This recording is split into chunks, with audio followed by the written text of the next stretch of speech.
What does more money actually buy when the price of a car rises from $500 to more than $140 million? At the bottom, you may get a car that cannot move under its own power. A little higher, you get something old but usable. Keep climbing and your money begins to buy a warranty, modern safety systems, more space, more power, and better materials. Then something strange happens. Once the price reaches the millions, the car does not become 100 times more useful. Instead, you begin paying for rarity, access, history, and the right to own something almost nobody else can buy. So let's climb every level of car, starting with a $500 wreck and ending with the most valuable car ever sold. All prices are approximate. Used car values change with age, mileage, condition, and location. New car prices change with options and dealer fees. Collector cars can jump in value based on one auction and one determined buyer. But the latter still shows us something important. The meaning of expensive changes as we move up. At level 1, we have the $500 car. Technically, a car can sell for this little. You may find one at an estate sale, a local auction, a junkyard, or sitting behind someone's house with weeds growing around it. But at $500, you are usually not buying transportation. You are buying a car-shaped problem. It may have no title. It may not start. The engine could be damaged, the transmission could be gone, and the tires may cost more than the entire car. Even if it runs, it may fail an emissions test or need work before it can legally return to the road. A $500 car can make sense for someone who wants spare parts or enjoys rebuilding old machines. For everyone else, the purchase price is only the first bill. This is the first rule of the car ladder. A lower price does not always mean a lower cost. If a cheap car needs $3,000 in repairs, it was never really a $500 car. At level 10, the budget rises to around $5,000. Now you can find a running used car. It may be 15 or 20 years old. It may have well over 100,000 miles. The paint may be faded, the seats may be torn, and every sound from the engine may make you nervous. But it can still take you to work, carry groceries, and keep you out of the rain. At this level, the most valuable feature is not a large screen or a powerful engine. It is a record of regular maintenance, a simple car that received oil changes and basic repairs can be a much better buy than a more exciting car that was ignored. The badge on the hood matters less than the way the previous owner treated it. There is almost never a real warranty. If the air conditioner stops tomorrow, that is your problem. If the transmission fails next month, the repair may cost as much as the car.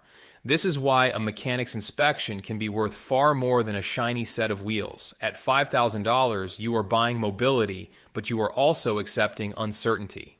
Move up to level 20, around $15,000. This is where the used car market starts to feel less desperate. You can look for a smaller car that is several years old instead of several decades old. You may get a backup camera, Bluetooth, electronic stability control, better airbags, and a body designed under newer crash standards. You still need to check the vehicle's history and condition, but the car no longer has to feel like a daily gamble. $15,000 does not guarantee a perfect car. Mileage may still be high, and popular reliable models often hold their value. A truck or large SUV at this price may be much older than a compact sedan. You are choosing between age, size, mileage, and condition. You usually cannot have the best of all four. This level shows why used car shopping can be harder than new car shopping. Two cars can have the same price and look almost identical in an online listing. One may run for another 10 years. The other may be hiding a major repair. The value is not just the model. It is the life that specific car lived before you found it. At level 35, the price reaches about $30,000. Now, a brand new car becomes possible. It will probably be a compact car, small crossover, or lower trim level. It may not be fast or luxurious, but it gives you something no used car can offer, a completely known history. Nobody else has missed an oil change, hit a curb, flooded the engine, or covered up a warning light. You also get a factory warranty and modern safety technology. Features such as automatic emergency braking, lane warnings, phone connection, and multiple cameras have moved into ordinary cars. These systems do not make driving risk-free, but they can prevent some crashes or reduce how hard they happen. The important word here is new, not fancy. Around $30,000, you are paying for predictability. The car should start every morning. Repairs during the early years should be limited, and major problems may be covered by the warranty. For many buyers, that peace of mind is worth more than leather seats or extra horsepower. But even the affordable new car is becoming less affordable. In the United States, the average compact car sold for roughly $27,000 in 2026. Small crossovers were already above $30,000. Then come taxes, fees, financing, and optional packages. A car advertised near $25,000 can leave the dealership much closer to $30,000. At level 50, we reach about $50,000. This sounds like a luxury car price, but in 2026, it was close to what the average American buyer paid for a new vehicle. That does not mean the average person bought a sports car. It reflects what Americans now buy most often: crossovers, SUVs, pickups, electric vehicles, and higher trim levels. At $50,000, you have several choices. You can get a well-equipped family SUV, a strong sedan, an electric vehicle with useful range, or a pickup with real working ability. The cabin becomes quieter, the seats become more comfortable, screens get larger, cameras cover more angles, and driver assistance systems take some stress out of long highway trips. You also begin paying for choice. The base model may get you through the door. Then buyers add all-wheel drive, a larger battery, a stronger engine, or a third row of seats. They may also choose a better sound system or more safety features. Each option feels reasonable on its own. Together, they can add $10,000 before the buyer notices what happened. This is also the point where the monthly payment can hide the real price. A dealer can make an expensive car look manageable by stretching the loan over more years.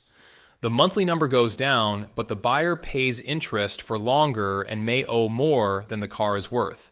A $50,000 vehicle is not just the sticker price. It is also financing, insurance, taxes, fuel, maintenance, and the value the car loses over time.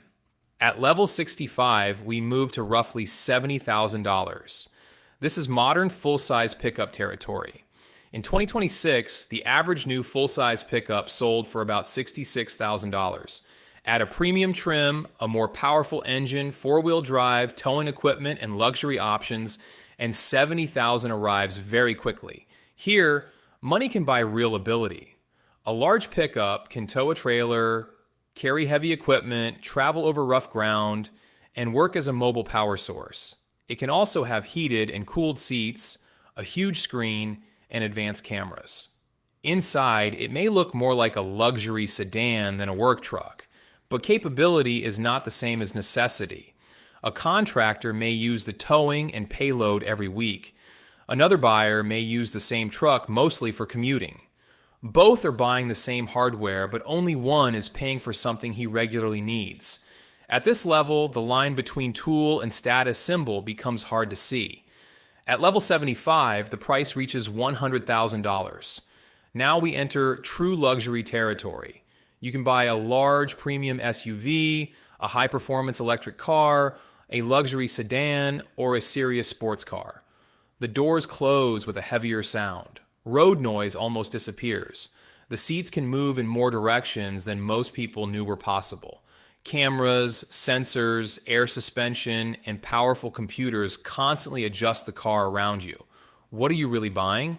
Part of it is comfort, part is performance, part is service, and part is simply the feeling that the object is special. Expensive leather, carefully finished wood, brighter paint, and a famous badge do not help the car reach the grocery store. They change how the owner feels while getting there. This is also where returns begin to shrink. A $100,000 car is not twice as safe or twice as useful as a $50,000 car. It may be faster, quieter, and more beautiful.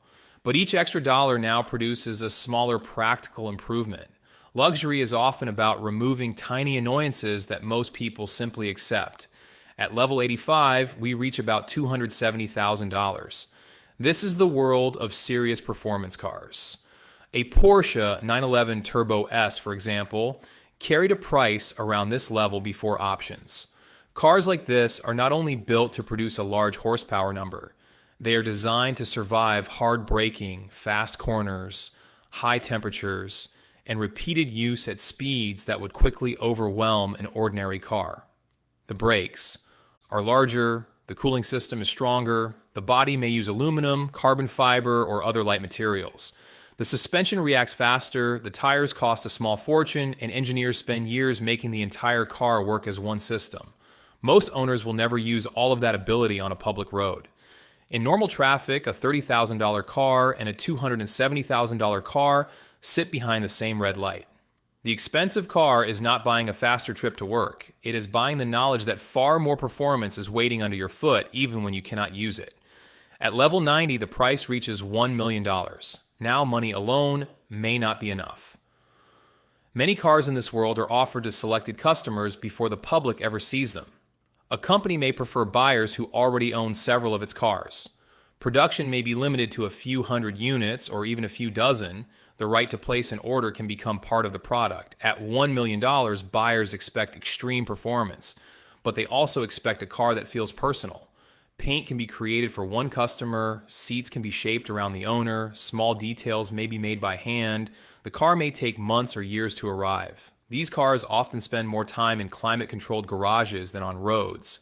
Their mileage stays low because every mile can affect future value.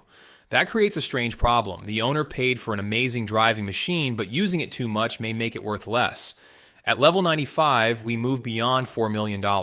One modern example is the Bugatti Tourbillon. It starts at 3.8 million euros before taxes and personal options, and production is limited to 250 cars. It combines a huge 16-cylinder engine with electric motors and is built as much like a mechanical showpiece as a road car.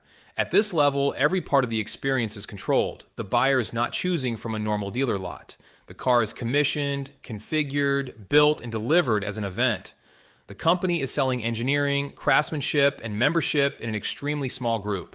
But even $4 million still buys a new car. It may be rare, but another customer can own the same model. To climb higher, we have to leave the normal car market completely. At level 98, the price reaches $53 million. In 2025, a 1954 Mercedes-Benz W196R racing car sold for just over $53 million. It had been driven to victory by Juan Manuel Fangio, one of the greatest racing drivers in history. It was also the first car with its special streamlined body ever offered for private ownership.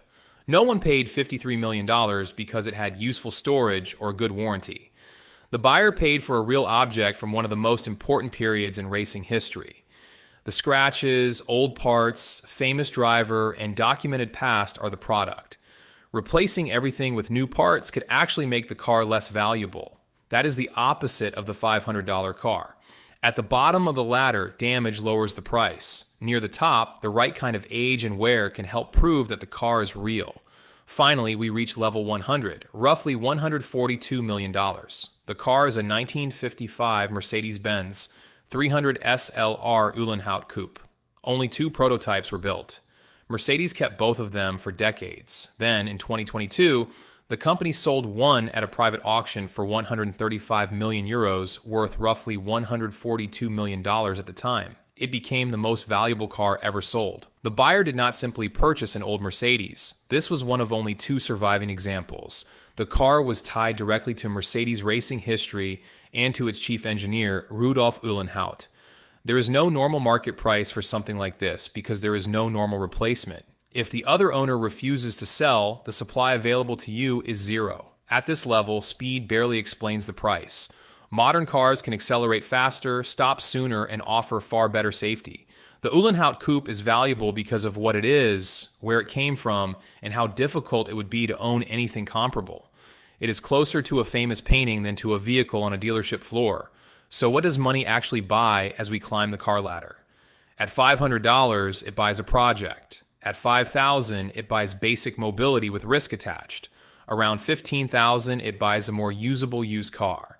At $30,000, it buys a new car warranty and predictability. Around $50,000, it buys the modern American mainstream. At $70,000, it buys size and ability. At $100,000, it buys comfort, performance, and status. Around $270,000, it buys serious engineering. Above $1 million, it buys rarity and access. And above $50 million, it buys history that cannot be reproduced. There is one last thing the ladder does not show. Buying the car is only the beginning. Every car needs insurance, tires, service, storage, and energy. AAA estimated that owning and operating a new vehicle cost the average American more than $11,000 a year in 2025. Depreciation alone, the value lost as the car gets older, was the largest single cost. That rule works for almost the entire ladder. Most cars lose value while you own them. Only at the very top can age begin to work in your favor, and even then, there is no guarantee. The $500 car and the $142 million car can both move a person from one place to another. But that is no longer the real reason either one costs what it does. The cheapest car is priced by everything that may be wrong with it. The most expensive car is priced by the fact that almost nothing else like it exists.